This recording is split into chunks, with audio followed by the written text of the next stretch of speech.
रोखठोक, बेधडक आणि अचूक घडामोडींचा वेध घेणारं एकमेव बातमीपत्र आदर्श क्रांती मराठी न्यूज। विलास खुले हत्या प्रकरणातील आरोपीच्या अटकेसाठी केजमध्ये जन आक्रोश मोर्चासह ठिय्या आंदोलन। खासदार पुत्राला तात्काळ अटक करून मोक्का अंतर्गत कारवाई करा बाळासाहेब सानप। टाकळी येथील विलास खुले हत्या प्रकरणातील आरोपीच्या अटकेसाठी काल केज येथे खुले समर्थकांनी जन आक्रोश मोर्चाकडून केज तहसील कार्यालयाबाहेर रस्त्यावर ठिय्या आंदोलन केलं आहे। खासदार पुत्र सौरभ सोनवणेला अटक करून मोक्का कायद्याअंतर्गत कारवाई करण्यात यावी अशी मागणी माध्यमांशी बोलताना बाळासाहेब सानप यांनी केली आहे। दिनांक 10 जुलै 2026 रोजी विलास खुले हत्या प्रकरणातील आरोपीच्या अटकेसाठी केज शहरामध्ये विलास खुले समर्थकांनी आणि समाज बांधवांनी एकत्र येत जन आक्रोश मोर्चा काढून जोरदार घोषणाबाजी केली। खासदार पुत्र सौरभ सोनवणे याला अटक करण्यात यावी तसेच या प्रकरणातील सर्व आरोपींवर मोक्का कायद्याअंतर्गत कारवाई करण्यात यावी यासह इतर मागण्यांसंदर्भात जन आक्रोश मोर्चाकडून केज तहसील कार्यालयासमोर केज बीड रोडवर ठिय्या आंदोलन करण्यात आलं। शुक्रवार रोजी 11:30 सुमारास केज पोलीस ठाण्याच्या समोरून जन आक्रोश मोर्चाला सुरुवात करण्यात आली। छत्रपती शिवाजी महाराज चौक मार्गे बीड या मुख्य रस्त्यावरून मंगळवार पेठ कॉर्नर ते मंगळवार पेठेतून डॉक्टर बाबासाहेब आंबेडकर पुतळ्याजवळ येताच मोर्चेकऱ्यांनी महामानव डॉक्टर बाबासाहेब आंबेडकर यांच्या पुतळ्याला पुष्पहार अर्पण करून मोर्चा परत डॉक्टर बाबासाहेब आंबेडकर पुतळ्यापासून परत मंगळवार पेठेतून केज बीड या मुख्य राज्य महामार्गाने छत्रपती शिवाजी महाराज चौकात आल्यानंतर छत्रपती शिवाजी महाराजांच्या पुतळ्याला पुष्पहार अर्पण करून हे आंदोलन पुढे तहसील कार्यालयाच्या समोर आणून ठिय्या आंदोलन करण्यात आलं। या मोर्चामध्ये विलास खुले यांच्या पत्नी आणि त्यांचे बंधू रमेश खुले, ओबीसी नेते नवनाथ आबा वाघमारे, बाळासाहेब सानप, सांगवीचे सरपंच संजय केदार, मनसे जिल्हाध्यक्ष सुमंत धस यांच्यासह टाकळी ग्रामस्थ, महिला, केज तालुक्यातील इतर ठिकाणचे नागरिक सहभागी होते। यावेळी रमेश खुले यांच्यासह सहभागी मान्यवरांनी मनोगत व्यक्त करून विलास खुले हत्या प्रकरणातील आरोपींना तात्काळ अटक करण्यात यावी, विलास खुले आणि त्यांच्या कुटुंबियांना न्याय देण्यात यावा, सर्व आरोपींवर मोक्का अंतर्गत कारवाई करण्यात यावी अशी मागणी प्रसारमाध्यमांशी केली आहे।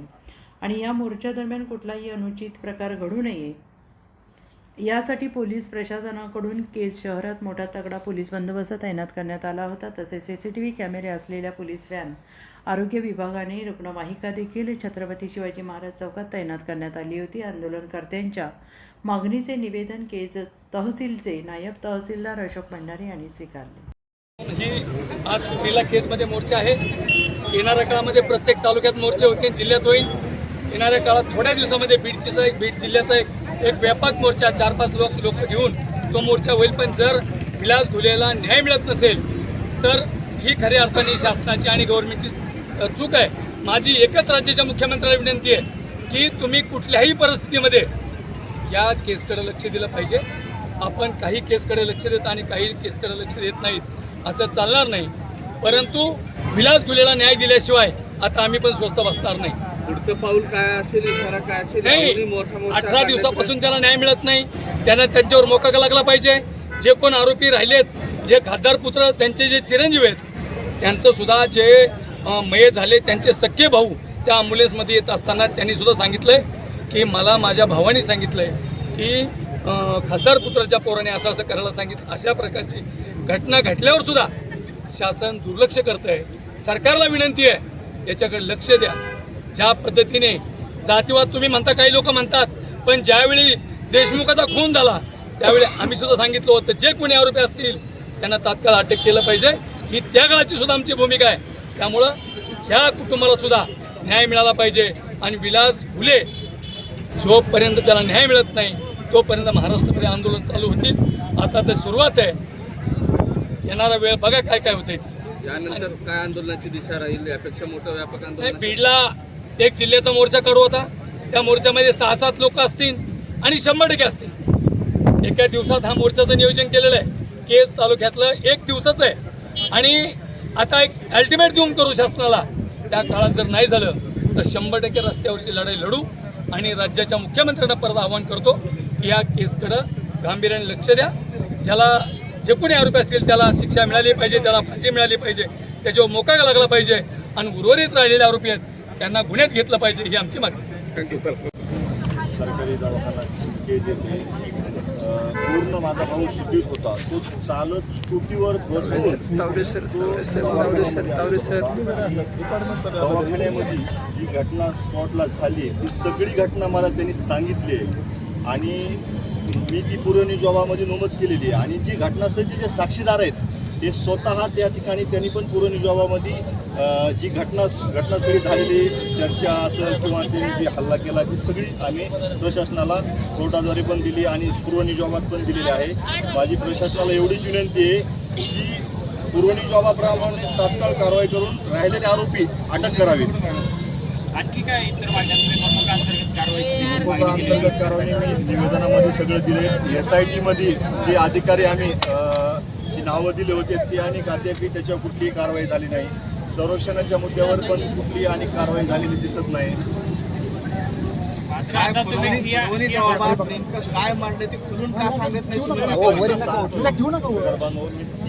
मी पहिल्यापासूनही सांगतो की मी स्पष्ट सांगितलं की सौरभ सोनवणेंनी माझ्या भावाचा खून करून या म्हणून सांगितलेलं होतं. पुरवणी जबाब दिले त्या पद्धतीने आणि कारवाई होत नाही प्रशासनाकडे. मात्र ज्या पद्धतीने सुरुवातीपासून सौरभ सोनवणेचं नाव येतं यामध्ये त्याची गाडी तिथे आली, सौरभ सोनवणेला आरोपी भाऊ सांगतोय ना माझा, स्वतः भावानं घटना सांगितली ना. भाऊ पूर्ण शुद्धीतोय माझा.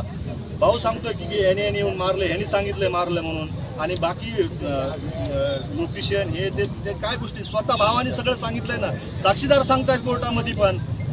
आणि काय पाहिजे? यामध्ये SIT देखील दाखल झालेले आहे. पोलिसांवरती विश्वास नाही. SIT मध्ये आम्ही पत्र दिलं होतं साहेबांना की काही अधिकारी वर विश्वास नाही आमचा, त्यामुळे काही अधिकारी नवीन ऍड करा म्हणून आम्ही त्यांना पत्र दिलं. त्याच्याही काही कारवाई झालेली नाही.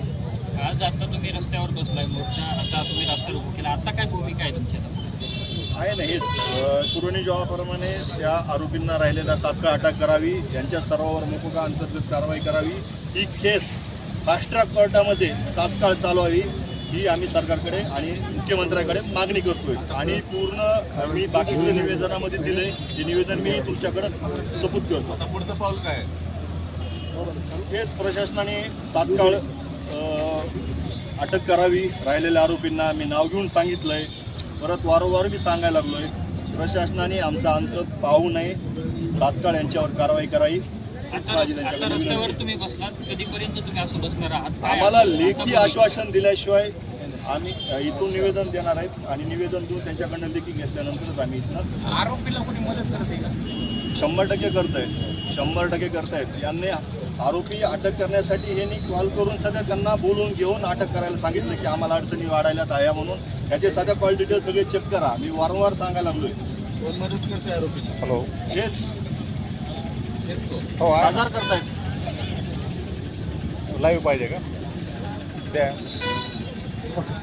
आदर्श क्रांती मराठी न्यूज चॅनलला लाईक करा, शेअर करा आणि सबस्क्राईब करा.